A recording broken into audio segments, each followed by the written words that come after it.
What is up, guys? Welcome back to my channel. My name is Ryan, and today I'm going to be showing you guys how to actually use EQ the right way in your mix. Let's jump into it. Okay guys, let me tell you one thing. EQ does not come easy to learn. If you're starting out audio engineering, mixing, recording, and just getting into it as a beginner, it does not come easy. But I'm going to save you guys time and effort on these tips that I'm about to show you. So what I'm going to do is we're going to pull up an EQ graph on the screen here, and I'm going to walk you guys right through it, showing you guys how to use EQ, how to read the graph the right way. So let's jump into that right now. Okay guys, one of the things I want to teach you first about EQ is a human ear can hear from 20 hertz to 20,000 hertz. So up on the screen here, I'm going to put a picture of an EQ graph, and I'm going to point out 20 hertz to 20,000 hertz. That is what you're seeing on the screen right now. Now, anything below 20 hertz, a human ear cannot hear. So anything above 20 hertz, a human ear can hear. So those are the frequencies that you're seeing on the screen right now of a human ear can hear. Okay guys, on the screen right now you're seeing a picture of an EQ graph. Now, one of the things I want to point out to you is right in the center of the EQ graph, there is something called a zero line. Now, that zero line is actually, above that zero line is where you're going to be boosting your frequencies of what you want to stand out in the mix. Now, below that zero line is where you're going to cut your frequencies. So that's where you're going to take out those frequencies that you don't want in your mix. So let's say you guys want to cut out 500 hertz on the drums. Now guys, I've done videos on this in the past talking about 500 hertz on drums, and guys, 500 hertz on drums sounds terrible. So that's why I'm using it as an example for you guys. So 500 hertz, we're going to go there right now. So I'm going to circle it right here on the screen so you guys know where 500 hertz is. Now let's say we pull that frequency out, right?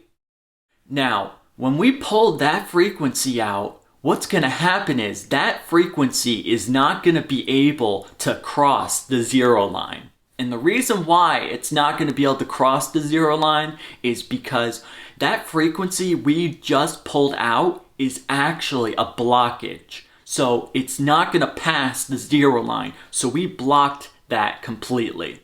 Okay guys, so you got to think of the zero line as like a ceiling.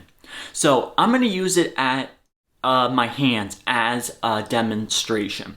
So this hand of mine is the zero line. Now this hand is going to be the frequency that you guys want to cut. So the zero line, and let's pretend you took the frequency and you put it below the zero line. So you cut that frequency out, it sounds bad, it doesn't sound good, so you want it out of the mix, right?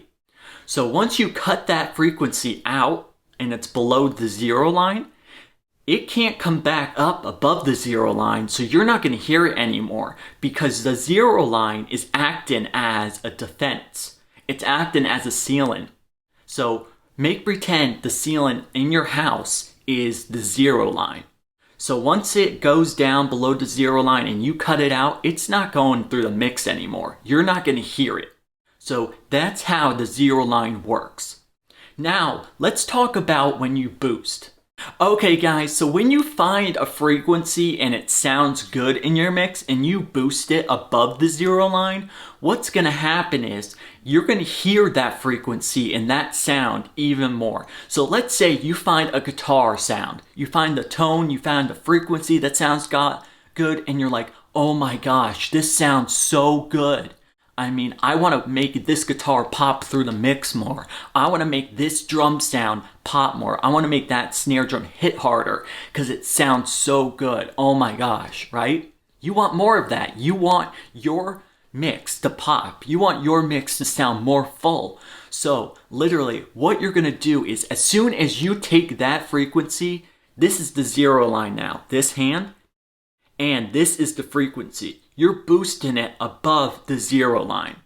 And what's gonna happen is as soon as you find a frequency that sounds good, that pops through the mix and it sounds great, boost it right up to about 3 dB, 6 dB, and literally what's gonna happen is it's gonna pop through the mix. If you guys haven't seen my other videos on EQ, I'll leave a playlist right up here so you guys can go check out all my other videos on EQ also. So once you actually take that frequency and boost it above the 0 line, you are literally gonna be popping that guitar, that snare drum, that kick drum right through the mix, as long as there's nothing other frequencies blocking it. Now, if you haven't seen my other videos about other frequencies on top of other frequencies, I've done videos on that, like EQ carving and all that, so go check those videos out. They will be in the description down below. Okay guys, so that is how you use EQ in the 0 line. So now what we're gonna move on to now is we're gonna talk about some other things on the EQ graph that you guys need to learn about, okay? Okay guys, one of the other things you need to learn about is something called dB. Now dB stands for decibel. Now what's going to happen is dB is actually how much gain you're going to boost on your EQ. So when you bring your EQ above the 0 line or below the 0 line, you're actually boosting gain. So that stands for decibels. So literally, if you bring on the side of your EQ, you're going to see the plus sign going up above the 0 line, and then you're going to see more numbers below the 0 line on the side of your EQ. Now, it's going to be 3 decibels, it's going to be 6 decibels, so that's going to tell you how much you want to boost it or cut it. So when you bring an EQ up, I like to work in 3 to 6 dB chunks. I like to work that way. And the reason why I like to work that way is because it gives me a good gain range when I'm mixing. So however you like to work, it's up to you. So literally find the right gain you want to use in your mixes. You can go 3 dB, 6 dB, as ever high you want to go. But just remember, the higher you go, the more gain you're going to add to your mix. And remember, there's also other plugins you have to add onto your mix, like compression, reverb, delay. All of those other things are also going to add volume to your mix. So the higher you go, the higher chance you're going to have to actually add more volume, which means it's going to be higher to mix. So make sure you pick the right volume. All right? I've done videos on this in the past. Go check them out, and you'll learn a lot in them. But make sure you pick the right dB. So 3 dB, 6 dB is a great range. Even numbers between that, 5 dB, 4, 2, whatever pops through the mix. But for me, I use 3 to 6. So it all depends on your type of mix and what type of music you're actually making. Okay guys, the last thing I want to tell you guys about is the Q. Now the Q stands for is actually bandwidth. Now when you cut a frequency or boost a frequency, the next step, what you have to do is after you cut it or boost it, is how wide you want to spread that frequency. How much you want to use the bandwidth to bring it out. So literally, I usually do about 3 dB and 6 dB of bandwidth out. Now, I usually stick the same to the dB as the bandwidth, so that's what I usually do for that. So when you cut a frequency and then you boost one, the next step is the bandwidth to see how wide you want to go. Now, it all depends on volume, just like the dB. So guys, literally, mixing is all about balance. It's all about balance and creating separation so other instruments can actually sit in the mix. So literally, What you're doing with EQ is you're opening up pockets, you're creating space for other instruments to come into it. Because guys, every single instrument that you record inside of your mix is fighting for attention. It's fighting for a space. So guys, what I want you to do right now is think of a mix before it's mixed. Think of it as like an earthquake. Think of it, when an earthquake happens, it shakes, right? So that's what's happening with your mix. They're fighting for attention. So you want to give each instrument in your mix attention. So what you want to do is you want to go on to like your kick drum, find a place for that to sit. Then your snare drum, find a place for that. So literally every single instrument needs to have its own place to sit in the frequency spectrum. So guys, I can do another video on this, talk about it a lot more, and make it just on that topic for you guys. Okay guys, another tip I actually want to give you guys is this isn't for beginners, but it's for like other people who actually have been studying mixing for a while, and it's called EQ carving. Now, if you guys haven't seen my video on EQ carving, go check it out. I'll leave the link in the description down below to my videos on that. And guys, if you want me to make another video on EQ carving, I have a bunch more videos coming out about EQ. So guys, go check those videos out. They're amazing. You'll learn a lot. And EQ carving is a great way to actually get separation in your mix, because you're literally taking an EQ and you're boosting a frequency and cutting a frequency. So literally what you're doing is you're literally creating pockets inside of your mix for other instruments to sit into. So if you haven't seen those videos I've done, go check them out. Links will be in the description. And if you're enjoying this video so far, give it a big thumbs up. So guys, just remember that every single instrument in your mix needs attention, needs space, needs room to breathe, it needs air. Because guys, without giving it attention with EQ and giving it air to breathe, it's just gonna be like an earthquake where it's gonna shake because it's looking for a way out. It's like trapped in a room that the instrument can't get out of. So guys, by creating those pockets, creating that space, that atmosphere, that air for it to breathe, you're bringing those instruments out into the air so that whatever person, listens to your mix, they can hear the guitars, they can hear the bass, they can hear the drums.